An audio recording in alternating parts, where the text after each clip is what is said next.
The conversations earlier about electricity, but now the conversations are about, basically helping to being able to decarbonize the industry. And so recently, when people like Microsoft and the steel industry saying, hey, you give us clean nuclear power, we can use it all. To me, that's creating a shift in what the business models are going to look like for the future as well. Just because the facts are A, if the narrative is B and everyone believes the narrative, then B is what matters. But it's our job in our industry to speak up proudly, soberly, and to engage people in this dialogue. Those 2.5 billion people that are in energy poverty, they need us. America cannot meet this threat alone. If there is a single country, of course, the world cannot meet it without America, that is willing to but we're going to need you, the next generation, to finish the overhaul job. nuclear regulation, We need scientists to design new fuels. and focus on net public benefit We need engineers to invent new technologies. We over absurd levels of radiation need protection, entrepreneurs to sell those then technologies. we will march towards this. We need workers to operate assembly lines that hum with high-tech, zero-carbon We have components. unlimited prosperity for all humans. We need diplomats and businessmen and women and Peace Corps volunteers to help developing nations skip past the dirty phase of development and transition to sustainable sources of energy. In other words, we need you. Okay, welcome to another episode of the Fire Division podcast, where we talk about energy-dense fuels and how they can better human lives. My name is Mark Hinaman, and I'm joined today by Jeff Whitt, President of Framatome U.S. Government Solutions. Jeff, how you doing? I'm doing great. Yeah, this is going to be a wonderful conversation. We've got Yep. lots to cover. You and I met at an ANS utility conference, and excited to catch up. You had lots of interesting things to say at that conference, lots of hot takes, and so I was like, man, we got to get you on the podcast. So were you recording me while we were talking at the conference? That was great. It was great meeting you. Yeah, secretly. Yeah, I had the iPhone and the suit jacket. Yeah. Good. So, Jeff, for the audience's benefit, why don't you give a brief self-intro, Sure. 30 seconds to a minute, so people have kind of an understanding of what your day job is, then we can dive into some of your background and talk about your current job. Yeah, sure. So, well, what's interesting, I would say that I'm one of these people that's a little bit later in the season of my career. And what I find is, though, that we're in a time in this industry where our people are really motivated. I don't like to use the cliche energized, but in actuality, there's a lot of energy going on. And it's all about what nuclear energy is doing now. And so I'm very encouraged by my work. I'm encouraged that I'm getting to share it with a lot of great people, younger people, people that have been in the industry for a while. And so my day job is I lead the LLC, and we can talk about that a little bit more later. Basically working for Framatome. I'm actually headquartered here in Lynchburg, Virginia. Got it. Okay, so skipping back or jumping back, you had a consulting business called Whit's End, which sounds like a pun on your last name. I love that when I was doing a little more research on you. Give us a perspective. What was that?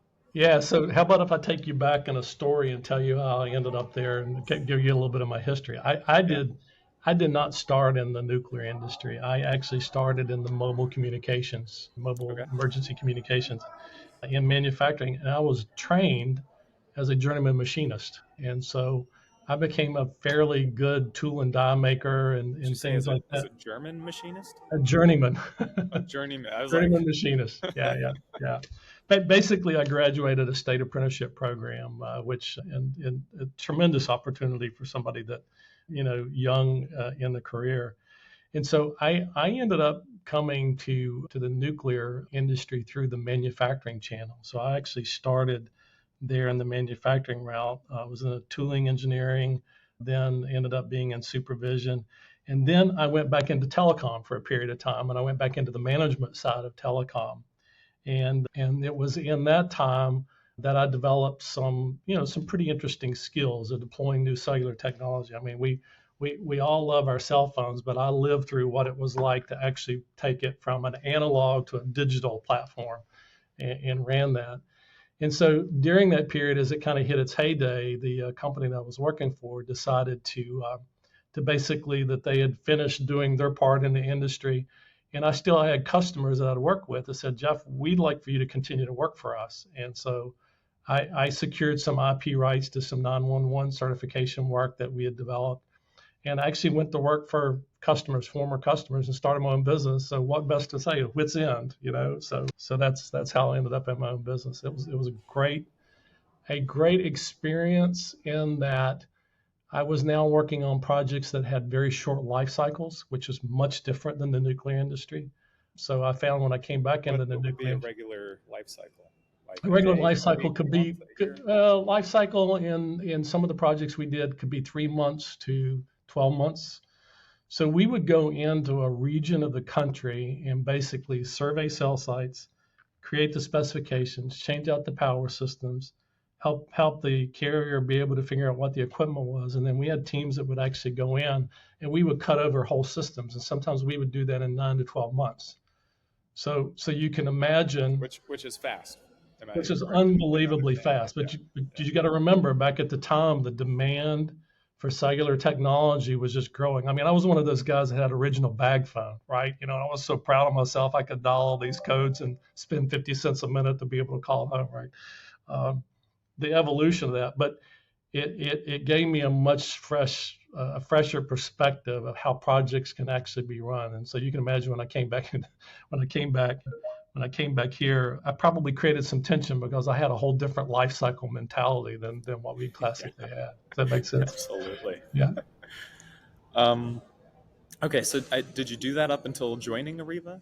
Well, I, first I I'd like to say I really appreciate hey, I had a job, I was working for previous customers or even coworkers, and then I left, and they said, hey, yep, we really like what you do, and you started your own business. Like, I just love highlighting that because that entrepreneurial spirit is, in yep, my opinion, one of the great things that makes America great, and yeah, really yep. cool that you did. So, Yeah, and it's funny. So when I came back, story of how I got back, the head of the projects organization in the fuel business unit at the time, which is in the Ariva days, ran into me at a Lowe's. And he goes, Jeff, what are you doing? Well, I'd worked with him many years ago when I was a tooling engineer, right? And I said, well, I'm running my own business. He goes, we could use some help on a couple of projects. And he named a utility customer. I said, well, I might have some bandwidth. Well, at the time, I was traveling, I was doing work in Texas and whatever the case is. And I thought, well, having some work close by would not be a bad idea. So I came and sat down with him at Applebee's with his project manager, and he came in with this list of a yellow notepad. And he goes, well, we have this and this and this. I said, well, I think I can handle that. I can think I can handle that. So we met, and about 6 weeks later, I get a ding on my email, and it was a purchase order. that's so, great. so I came back in that contracting capability, but it allowed me to then come in and start working on over time some key projects, and that's where that maybe that entrepreneurial exposure that I had in telecom kind of levitated me toward the services side of the business and being able to grow that. And I have to tell you, when you're negotiating contracts with building owners in some very eclectic parts of the country, you learn how to do creative contracting and solutions to problems, because when you need to have a cell site in that region, you have to find a way to be able to solve that problem. So that helped me. And so, what I have found since coming back is I seem to levitate to the problem areas or the challenging areas that maybe need a little bit Why more is fresh that? Do you thought. just keep asking questions, like questioning how people are doing things? It's not that I ask questions, but I in some regards, I think of myself.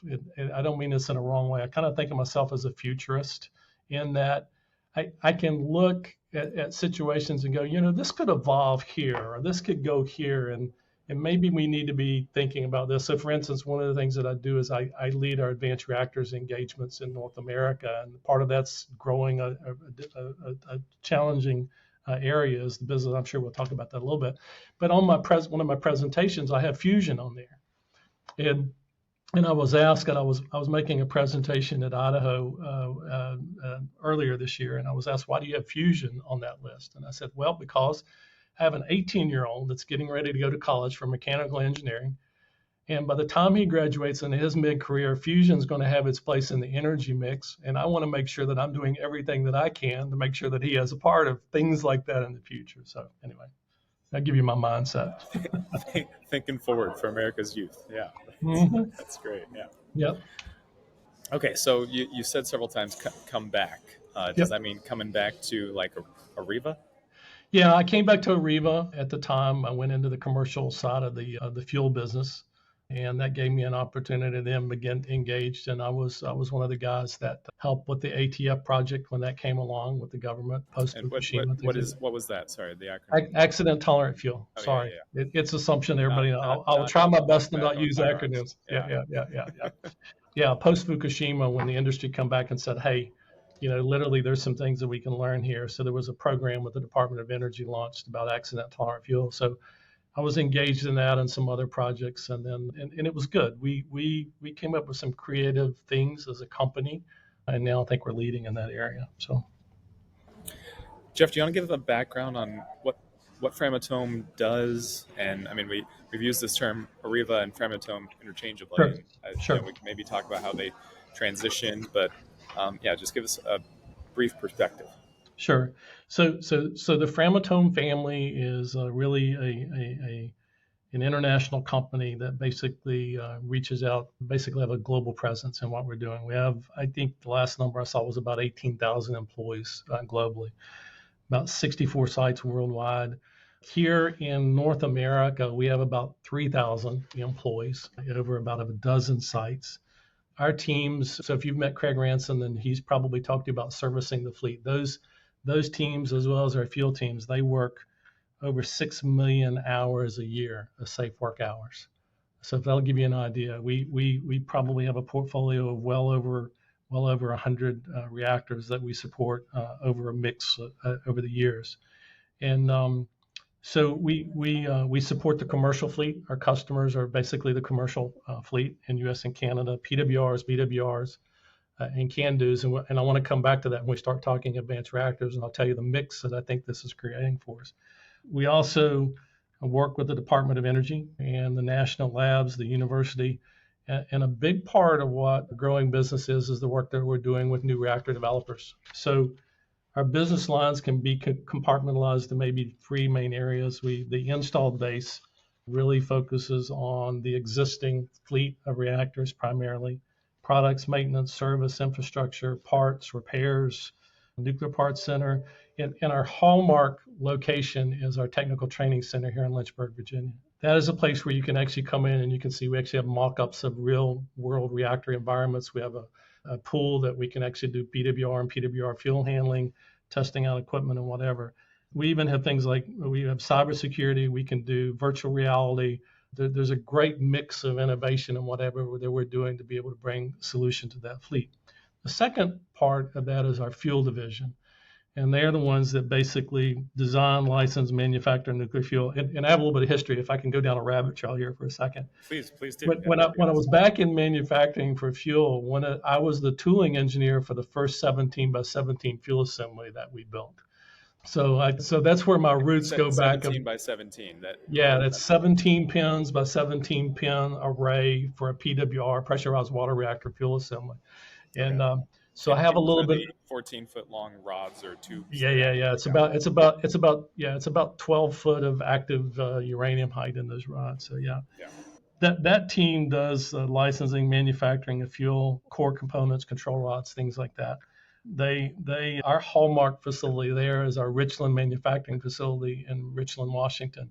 We can do about 10 different fuel types, and the beauty of that facility is we might be doing a boiling water reactor fuel assembly one week, and the next week we're doing a long PWR fuel assembly for a customer and being able to move around. It's probably one of the most versatile facilities that you're ever going to meet, and tremendous licensing activities there and reputation.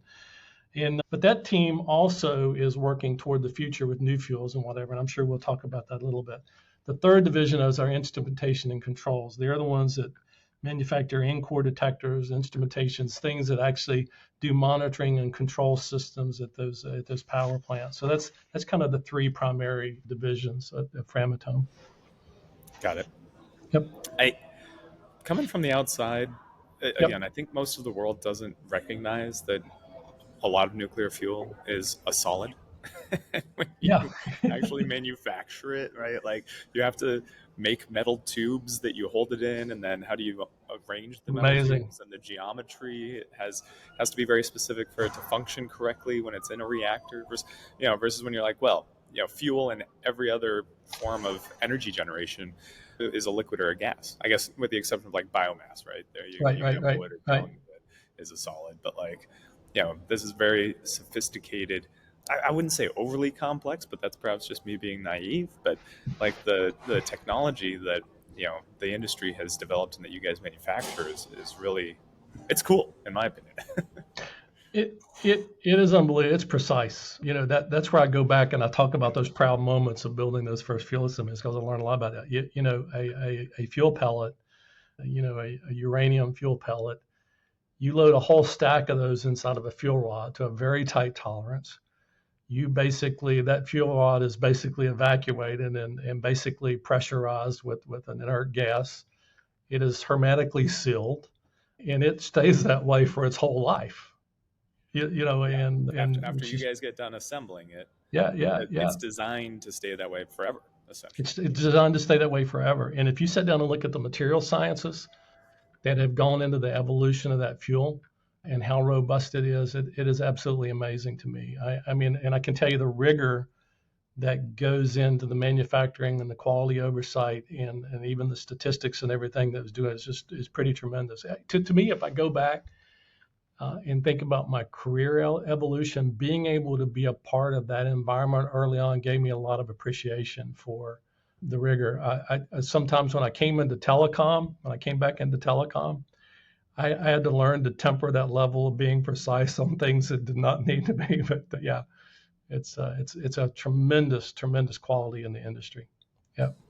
Absolutely. Okay, so Jeff, what's your current role within the organization?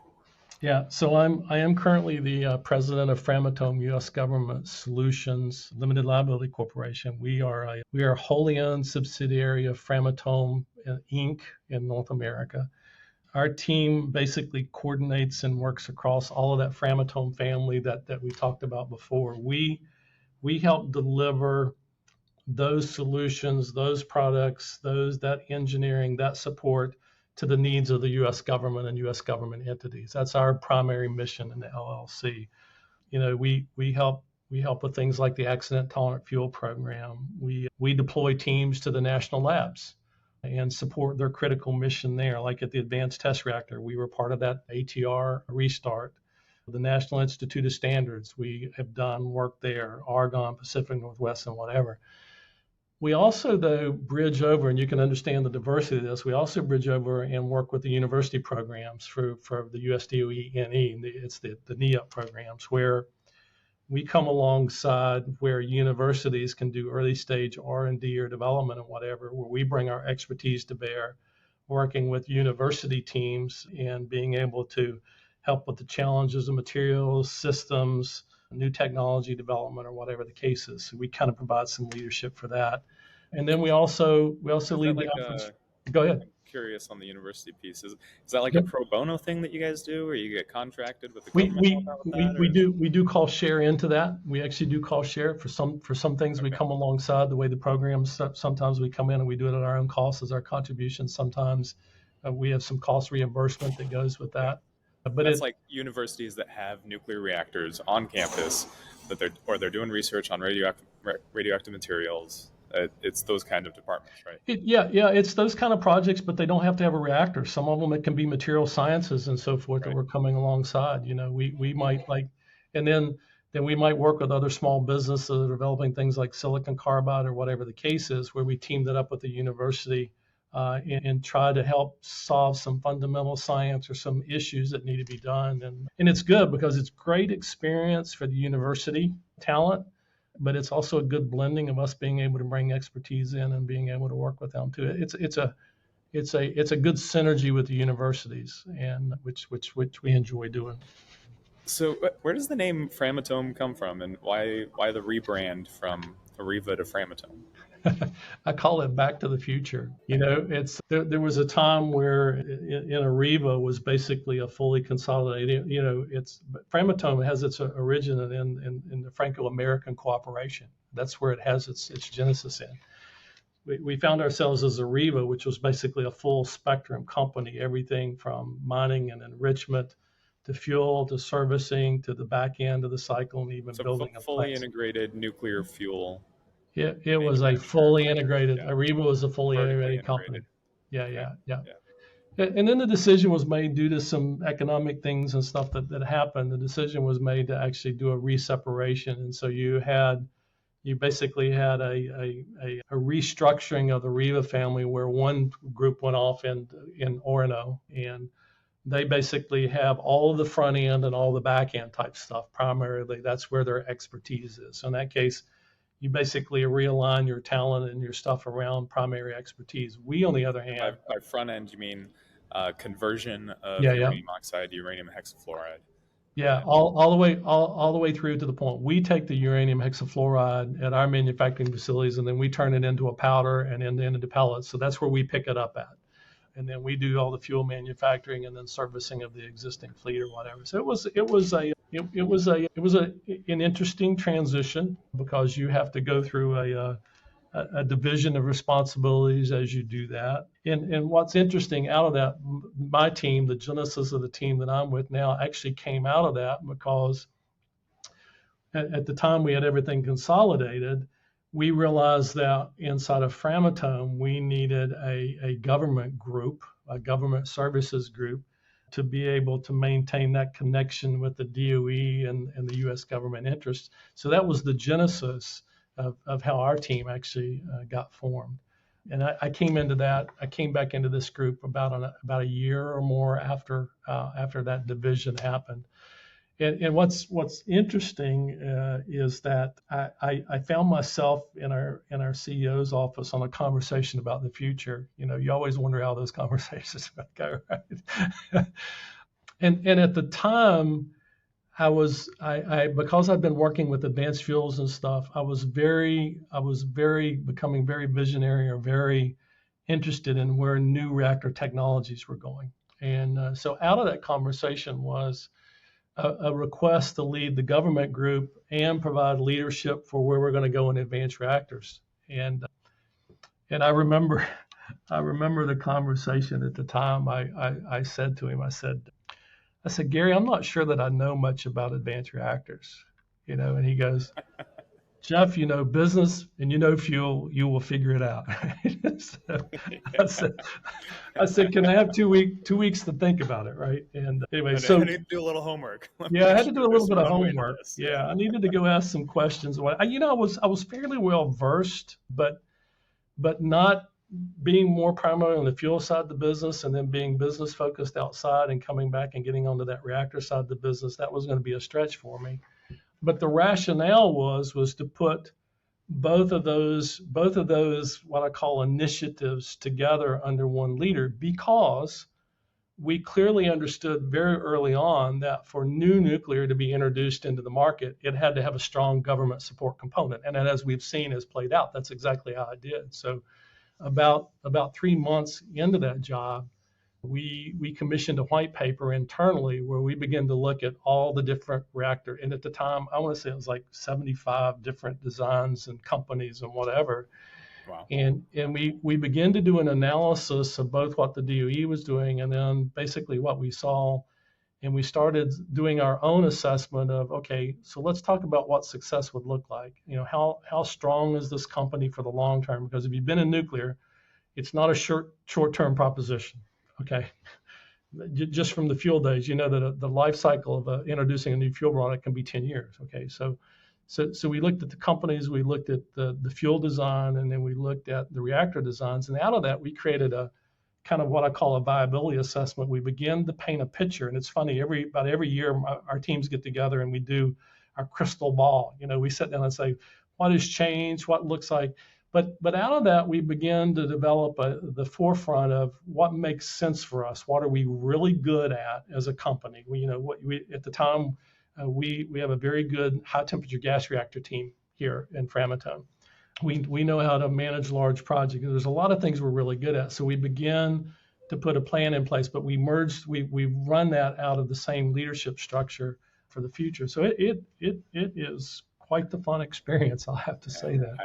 I wish I could have been a fly on the wall or got my hands on the spreadsheet to see that matrix, evaluation matrix, or That would have We, been we great. hold it we hold it pretty close, Mark. I it's know. it's funny. Before you called me today, I had somebody send me an email that says, Jeff, I remember I've been commissioned to do something. I remember, and I'm like, yeah, I need to pull that one back up again. But yeah. Yeah. I'll circle back real quick, Yep, yep, just for yep. folks that might be unfamiliar with the nuclear fuel space, because we've got several listeners that come from oil and gas, and this can Sure. be kind of challenging to understand. But so I'll Okay. summarize back, because I was unfamiliar with this history until you just described it, but it makes a lot of sense. Areva Framatome, or it sounds like Areva, spun off several subsidiaries or departments that used to be part of the uranium fuel cycle. And that was in the late 20 teens, 2018 maybe, 2017, 17, 2018. Yeah. 2017, yeah. And so my understanding of the history is there were specific segments of, uranium, right? You dig it out of the ground, you got to process it, you got to enrich it or spin it in a centrifuge to get the useful isotope, and then you manufacture it into a metal and put it in these fuel rods. And there were just specific parts of that process because of kind of the supply and demand of certain components and the total number of people that were available to do those different processes that were less economic or less profitable. And Yep. it sounds like you guys spun some of those off and concentrated on some of the other core business or parts of the supply chain Yep. that, Yep. yeah, and then rebranded as Framatome. Yeah. Did I summarize that back? Yeah, yeah, you summarized that pretty. I mean, the key is you basically consolidated teams around our competencies at the Right. point where you could excel and do your best at those things. And that's where, through that, you sat down and look at our Richland manufacturing facility. It is world class. You sat down and look at our services facilities here in Lynchburg, world class. I mean, and that allows you to one of the things I'm always concerned about in business, at what point, as you're reaching in and you're growing and you're doing your stuff and you're managing diversity of all the different demands, do you begin to dilute your focus and your competencies? And I think in the structure we've hit a very good equilibrium. And I I would have to say that I am very proud of our operational culture, because you can move between those teams inside of Framatome, and we have a culture where we can sit down and have similar conversations we're having today. We can have a non-threatening conversation. We have the same structure that we follow through for problem solving. We hold ourselves accountable, and I think that was an outcome of part of that restructuring that we did, was the beginning to develop an even stronger operational culture for ourselves. Sorry, I know I That's got great. off on a Yeah. tangent, but yeah. No. I think that's awesome. It sounds like, Yeah, yeah. psychological safety and having consistency across such a big organization, yeah, speaks volumes, right? Yep, So, yep, yep, yeah, I want to touch on, you mentioned high temperature gas reactor competency. yep. This is nascent to me right now because of a recent conversation I had with another reactor developer recently. Yep. What describe this to me? What do you mean you guys are really good at this? So if you go back history, and I wasn't part of this history, so if I get it wrong, don't anybody hold me accountable to this. But there was a next generation project, NG. Well, I can't even remember what it's called now. But it was a next generation project with the Department of Energy, where out of that, the decision was made that a high temperature gas reactor seemed to be able to solve the bill for what would needed for higher energy densities and higher temperatures that would meet not only the needs for electricity, but the needs for industry, whatever the case is. Unfortunately, that project did not continue. And so what came Do you out know of when that that, was, Jeff? oh goodness, no, I, Approximately. I don't. I've got it written down someplace, but if I have to commit it, I want to say it's in the late 2000s, if I had to guess. Okay. NGNP was what it was You called. keep talking. I'll see if I can Yeah, yeah, you look try it to up. find it. All right. And then what came out of that is we decided to move forward because we saw such promise with that. We continued a core team working on a steam cycle high temperature gas reactor design, where we continue to develop those competencies. We continue to develop R&D in that, and whatever the case is. And so that built some really good advanced reactors competencies, systems engineering, understanding materials. One of our experts that still works for me was very involved in the TRISO fuel qualification program, and follows that, is engaged in the industry. So what we developed out of that was a tremendous capability and expertise for Gen 4 reactor technologies, with a focus on high temperature gas reactor. Some of our colleagues in France, in the parallel, through our French colleagues, we're working on not only projects like that, but on you might remember the ASTU project, which is a sodium fast reactor project. So we kind of held that, had our high temperature gas reactor experience here. And that was very good because it's become the foundation for what we have built into and where we're at now in our engagement with some of the developers. You're still looking. Got it. Yeah, no. I found a couple studies. It was like late 2010s or early 2010s, right? Yeah, Like yeah. Okay. 2011, 2012. That some studies Okay. were published about it. So yeah, shame on me for not knowing the answer to that. wow, you can't remember everything, Jeff. Come on. Okay, well that's fantastic background on Framatome. I love it. But as you said, you self-described yourself as a futurist, but actually I think when we met, I had met some other people that immediately were like, "Oh, you got to talk to this guy. He's a futurist." Oh, you're kidding me. Oh no. Like dragged me over to you, and they were like, "Yeah, he's exactly who you need to talk to." So, listen, I was talking about these topics before anybody wanted to hear about them. Okay. Still talking about them. We're not nearly into the future fast enough. Yeah. Okay, so what do you think some of the biggest hurdles are for us to build more nuclear in the U.S.? So I think the biggest hurdles, the list used to be longer than it is now. So I'll tell the biggest hurdle. The number one is people.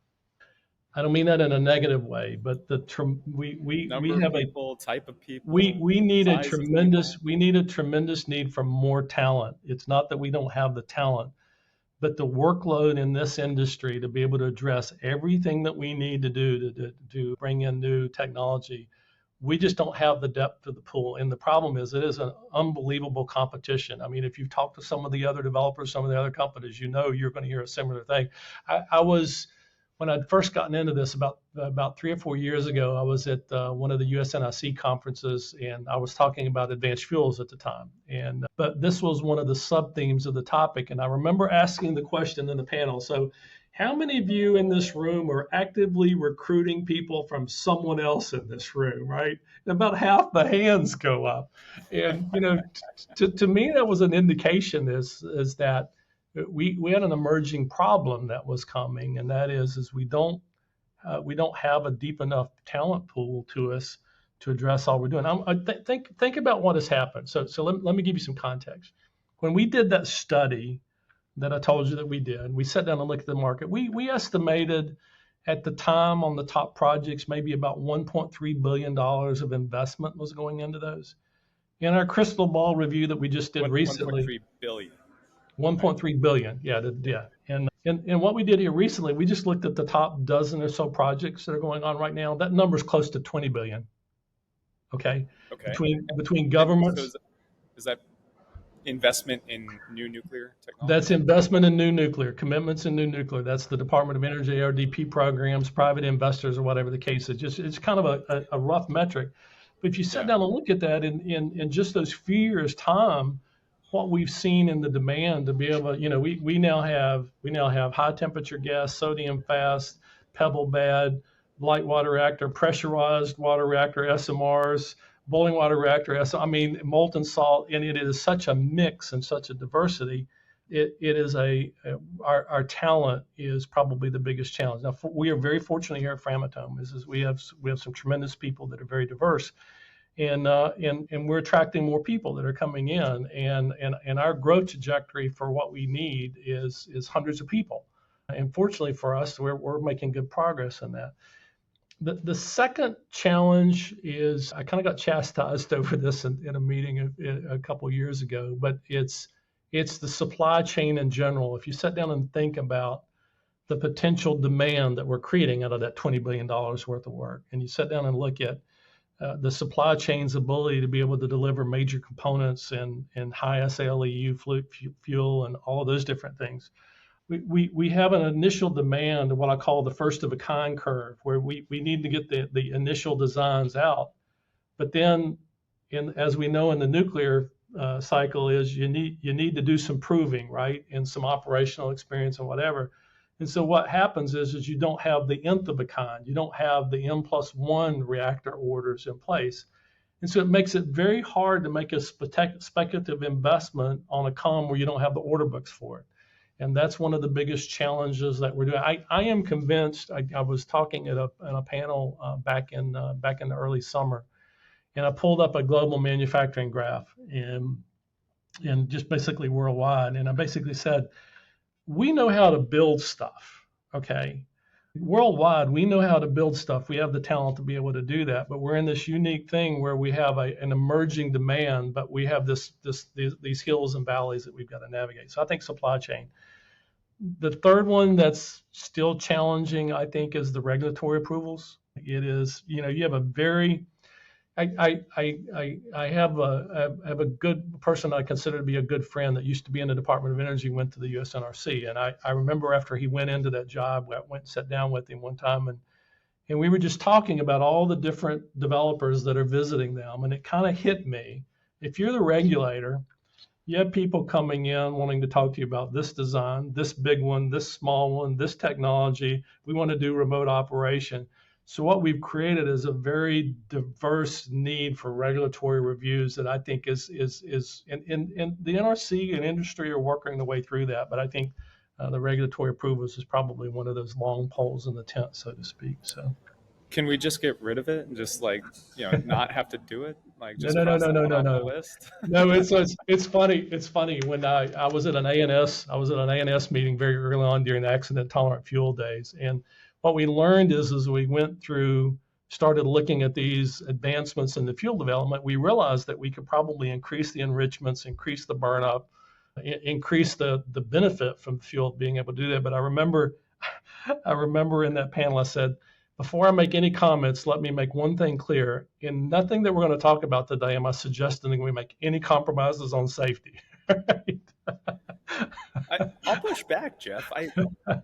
I'm serious. I think, Yep. well, first off, there has been a perfect safety record, in my opinion, to the detriment I of agree. the industry, I So agree.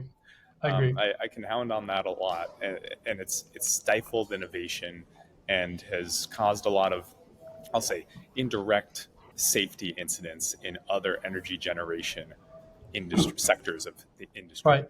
Right. Meaning, there's been more coal deaths, there's been more car accidents in oil and gas, there's been people falling off roofs, getting hurt installing solar panels because the nuclear industry has been too safe. Yeah. Hot take. Yeah. No. I agree. I've addressed this. I think our nuclear safety culture is to our benefit, and it is also our challenge. And let me explain that. Is because we are so risk averse, it makes the life cycle of innovation much longer. Okay, we have a tendency to want to analyze, Which makes it more expensive. which makes it more expensive. And so we really need to find that balance. And I was wondering if the Google hits increased at one of the conferences I was speaking at, because I told the story of the Disney series Kim Possible. I don't know if you ever remember that, but my kids were raised on Kim Possible, right? Okay. And if you sit down and think of the mindset of Kim Possible, well, nothing was impossible. We can do this, and you have all this stuff going on. And I said, somewhere we've got to find the balance between our safety culture and our possibilities. And I feel that energy. Our younger talent is much more optimistic about the future. And I think that tension between the safety culture and the innovation and being able to move quicker is there. And obviously, as you've talked to me, I understand that tension, right? And I might help create that tension at times, because I'm asking the question, well, why can't we do that? I like that. Yeah. I want to touch on one point. You mentioned $20 billion invested recently. And was that just the U.S. industry, or is that globally? That was North America. We basically looked at the top. We looked at the top SMR, light water reactor SMRs. We looked at the top demonstration programs. It was companies like Kairos, TerraPower, X Energy. We looked at them, and then we looked at the microreactor developers as well, and just kind of did just a snippet of that. And to me, it was revealing. Somebody on my team went in and they mined in the data of the Department of Energy awards. They looked at the private investment and the level of commitments, whatever. And to me, it was somewhat eye-opening at the level of money that's going into it. Yeah. But I've also had an aha moment in this. And if you can pardon me, you might be getting your closing comments, so I don't want to miss this point. But I got all the time in the world, You know, all Jeff. the time in the world. Okay. Yeah, Yeah. well, Yeah. about another hour, so Oh yeah. Well, we I've don't got need as to much go. We time don't. as you have. No. So No. We don't need to go that long. But what struck me when we begin to look at that, okay, I have to ask myself the question: what will the world look like a decade from now? What will the world look like 2 decades from now? Now, right now, you used the word nascent earlier, and I'm glad you said that because I've had to explain to some people what nascent actually means, right? Okay, it's yet to be proving itself. And if you sit down and look at all those list of projects, they have yet to be proven. Okay, we have yet to build them and operate them. But if you look at statistically, the promise of success is always increasing as you begin to go through the life cycle of a project or whatever the case is. So if I sat down and say, what will the world look like 10 years from now? Well, 10 years from now, we're going to have not only the large reactors that are still going through the lifetime extension, whatever in operation, but we're now going to have most likely boiling water reactor and pressurized water reactor, smaller reactors up to the 300 megawatt size in the mix. We're going to have a high temperature gas. We're going to have a sodium fast.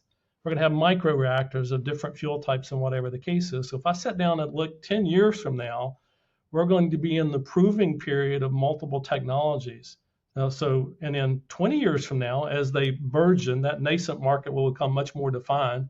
And so we adopted a strategy or a what I call an ambition is that we will work to be the preferred supplier and the ones that will servicing and support the fleet of 2050. And the problem is we can't tell you right now what the fleet of 2050 looks like, but we can begin to predict what they're going to mix that. So think about that for a second from the workforce, where we've been delivering fuel and servicing pressurized water reactors and boiling water reactors as our primary business and can-dos, okay? Add that into the mix now, high temperature reactors of various configurations, okay? Sodium fast configurations. Molten salt will begin to have its place in that mix or whatever. Now the diversity of energy supply out of nuclear energy is going to be exponentially more complicated than it is now, right?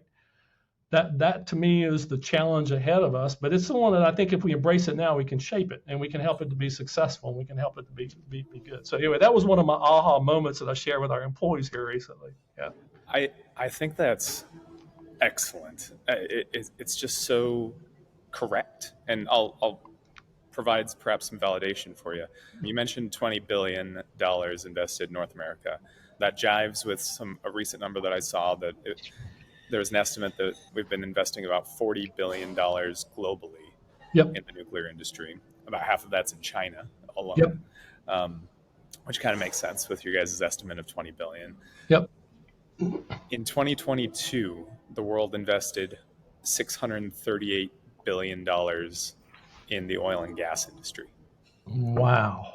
And I bet they're investing even more in 2023 and will invest even more in 2024. So if we actually want to displace carbon burning fuels in the world, and I'm from oil and gas. I think it has done tremendous Yep. and incredible Yep. things for society. I'm not saying that we should decrease that. I think the benefit of having abundant and affordable and reliable dispatchable energy far outweighs the dangers and hazards of climate change. But if your goal is to do that, then there's a lot of investment opportunity. I agree. And that you think about the energy that's being used in society now, it's only 1 out of 7 people have Yep. the standard of living that we have. So if you want to bring everyone up in society, then the level of opportunity to invest in the nuclear industry. I mean, it's been so small to date, Yep. but it has so much opportunity to grow. So I think I you guys are agree. in exactly the right spot, and your analysis of we need more people and we need to be competitive and we need to be able to draw attention to the space is Yep. Yep. correct. So, Yep. We sometimes we're probably too critical of ourselves at times, but we need to move forward. Let me go back and tell you another story. Why yeah. I'm in what I call the later season of my career, but I'm still energized and I'm very excited to be working with this. And one of the things that hit me, I in years past through work that I've done, I've been in the African continent and I've been out in the bush and what was amazing to me where no one had electricity in our home, but everybody had a cell phone. Okay. And what struck me is that because through microwave backhaul, you can actually be able to create the distribution of a cellular network much easier than you can distribute electricity. Okay. And so I remember how that had an impression on me. And it was before I came back and got involved in this side of the business. But I'd just been new in the business, and I was in a meeting, and a guy was telling a story, and this was relative to the same, philanthropy or whatever. The guy was telling a story about having an engineer with him where they visited a village that was really struggling, and they were struggling with having fresh water. And the engineer said, I think I could design a well system that could bring fresh water to this village. And the leader of the project said, so what would it take? He goes, man, it could be up to $10,000. He said, I tell you what, I will get you the $10,000. You figure out how to do it. We'll come back next year and install it. And they did. It was transformative to a village that had never had fresh water before. And I'm sitting in the audience, right? And I just finished doing this study of the power of microreactors and looking at it. And I had this aha moment, and I'm like, oh my word, if you could bring power to places that does not have power, where we've always had this huge distribution network, and you could now do nodal distribution or local distribution or whatever the case is, how transformative that would be to the world and the economic benefits that would come out of it. So anyway, it's things like that keep me engaged in this, because I truly believe that nuclear energy can be transformative to the quality of people's lives around the world. I really believe it. So, yeah, that's incredible. That gave me goosebumps. $10,000 and people have fresh water. Let's do the same with power. Yeah. We can't do it for $10,000 though. That's the problem. But yeah, I know. Yeah. Well, we got to get there, Jeff. We got to get there. I agree. So what kind of changes have you seen develop in the SMR market? I mean, give us a little color on some of these things that stood out to you when you did this market analysis, and how you've seen it progress over time. I mean, you listed, gave lists of kind of different technologies, but is there anything that stands out to you that's perhaps more, I don't know, interesting or innovative or price competitive? Let me approach that from the standpoint of the evolution a little bit. Yeah. We were engaged very early on with NuScale, and NuScale was one of the recipients from DOE money, and had a very unique approach of how to be able to deploy reactor technologies and modules and whatever the case is. And they kind of led the way in regulatory space with NRC of having a very good early engagement, and they kind of paved the way. So I always like to give them a call out, because I think we're indebted because they took on the front wave in that sense. Okay. And then after that, we've had other developers that have been much more encouraged and been able to develop in behind them. And so what we have now is a much more diverse mix of future competition that has come out of that. But what's also is more of a can-do approach, and companies being a little bit more innovative. Like, for instance, companies like Kairos. I remember years ago being at Oak Ridge National Lab, and we were looking at rapid innovation models. And there's teams at Kairos have adopted much more aggressively those type models, where that they're willing to design the failure or whatever the case is, and then collect the data and be able to build upon that. What I've seen through companies like that is that they're driving a shift in innovation and a shift in how we approach stuff. And in my mind, it's encouraging. If you sit down and look at that now, we have pressurized water, boiling water reactor, high temperature, sodium fast, molten salt, hybrid approaches to stuff, a mix there that was not as predominant when we first looked at that. What that tells me is people are much more hopeful and willing to be able to drive forward and being able to make those investments, being able to do that. To me, that's the encouraging thing. I want us to continue to work to accelerate these demonstration programs. And I think one of the criticisms that we have to anticipate is that they're going to have to prove themselves to the level of duty cycle we have the existing fleet. I mean, if you sit down, the existing fleet's running in the mid-90s, basically duty cycle. Some of these earlier designs are not going, you're going to have to do a shakedown of the designs and the proving of that. I think we need to encourage ourselves as an industry to push through that, because if I sit down and look at the technologies, the inherent safety nature of some of them, the energy densities, what it's going to do for industry and whatever, it's going to be great. And that's the other thing. Let me mention that. the conversations earlier about electricity, but now the conversations are about, basically helping to being able to decarbonize the industry. And so recently, when people like Microsoft and the steel industry saying, hey, you give us clean nuclear power, we can use it all. To me, that's creating a shift in what the business models are going to look like for the future as well. To me, I think we're in still a little bit of a chaotic shakedown that's going to come through that. But I have a belief that we're going to hit this place where we're going to start seeing these things deployed. I really like that. I really like that idea. I think I'll recharacterize it and say we need to be proud of the failures and embrace them and bring Yep. them out publicly and say this didn't work and we're learning from it, and not shy away from it, and certainly not lie to federal agents like some people have. But that's how people learn, right? It's you innovate, you Yep. Yep. fail, you Yep. learn, and people should be proud of, like, hey, we messed something up, and guess what? We just learned a ton from it, and we're not going to make that mistake again. And I think that attitude and mindset really needs to be brought back to the nuclear industry. I feel like it existed early I, on, and there's been a huge sense of risk aversion in the space, and I could be wrong I, in this, but no. I live in it. I mean, I see it. I see it in the industry. I see it yeah. for those of you that. However you can do to help continue to bring that message forward from your platform, we should do that, because I mean, no one's proud when you make a critical design error when you're drilling an oil and gas well, and something goes wrong and you have to plug the well, right? I yep. mean, and this happens, and it is a complete financial loss, and you lose a bunch of money, and sometimes people get fired over it. But guess what?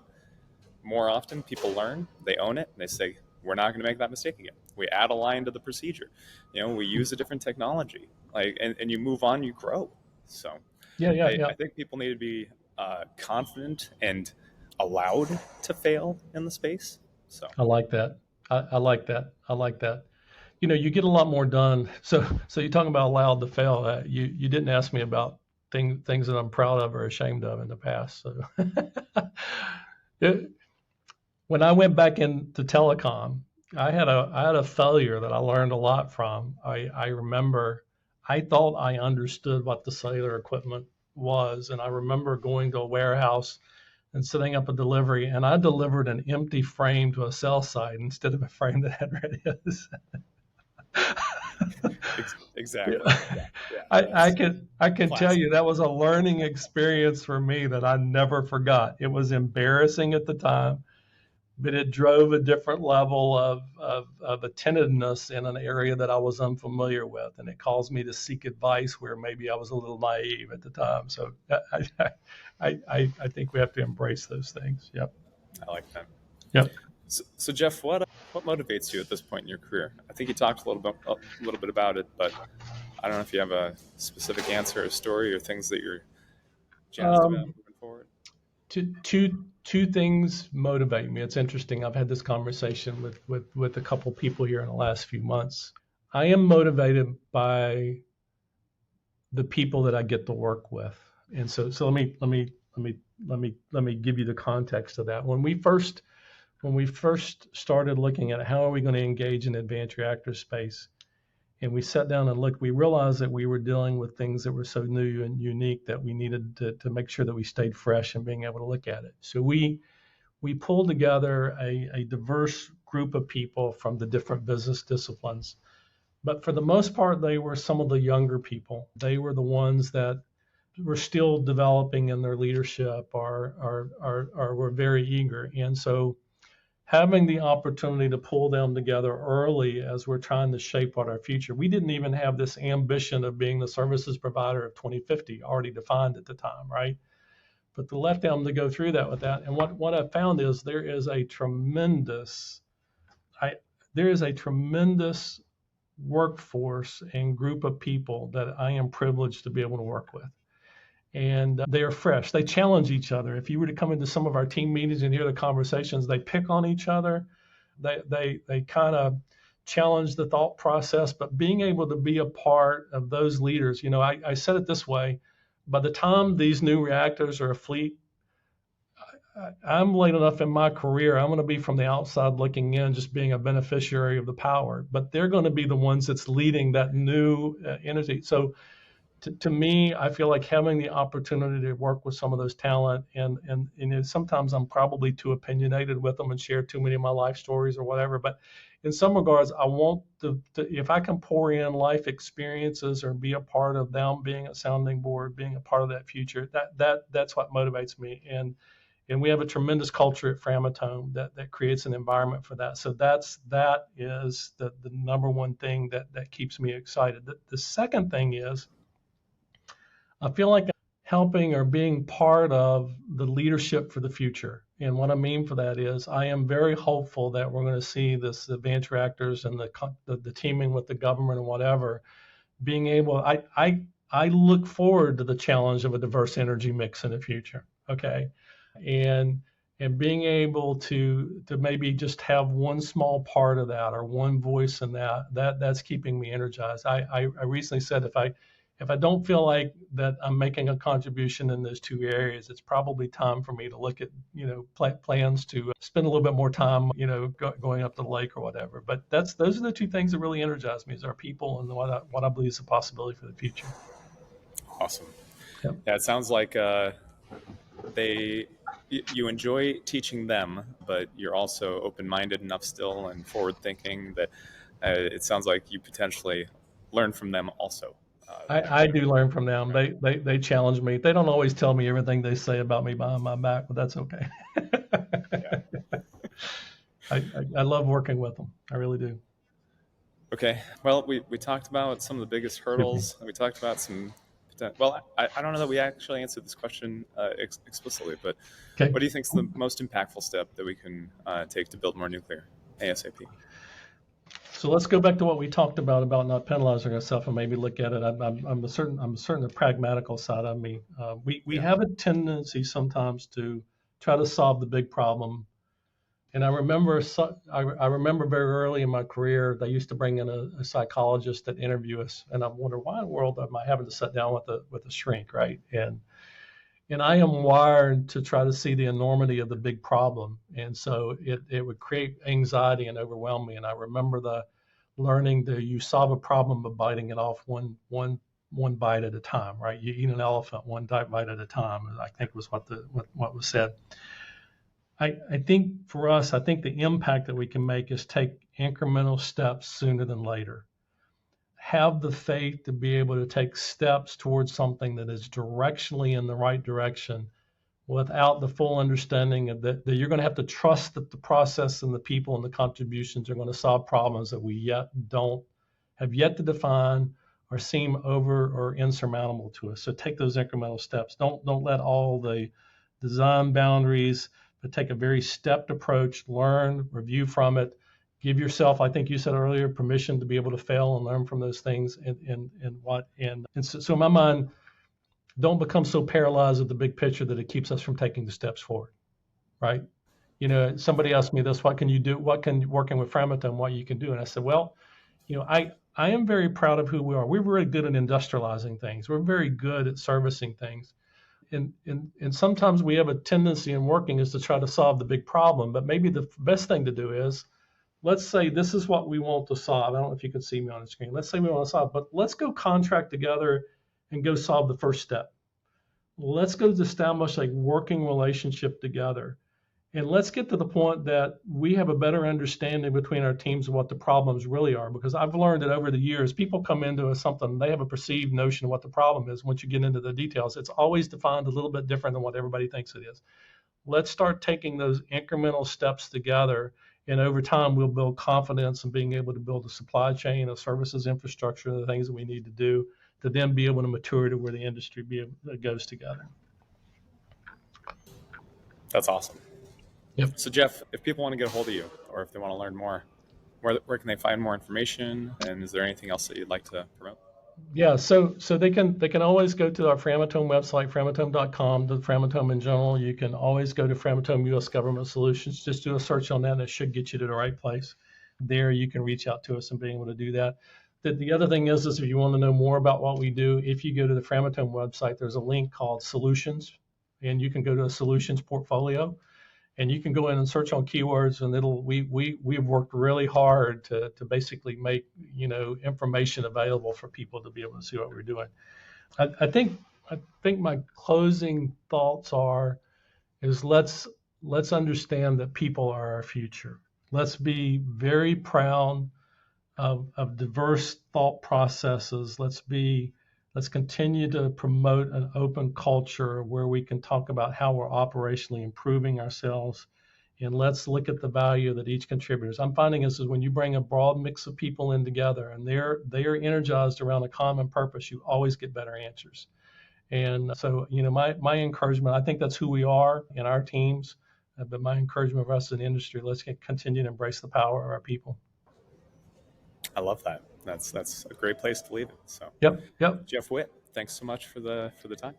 Mark, and thank you. I really enjoyed meeting you back at the Utility Working Conference and being able to have the follow up. And you have an open invitation to come and visit us in Lynchburg or Richland to see those facilities that I talked about. Excellent. And then after you do that, you're going to want to do more podcasts. Okay, so yeah, great. I love Thank it. you.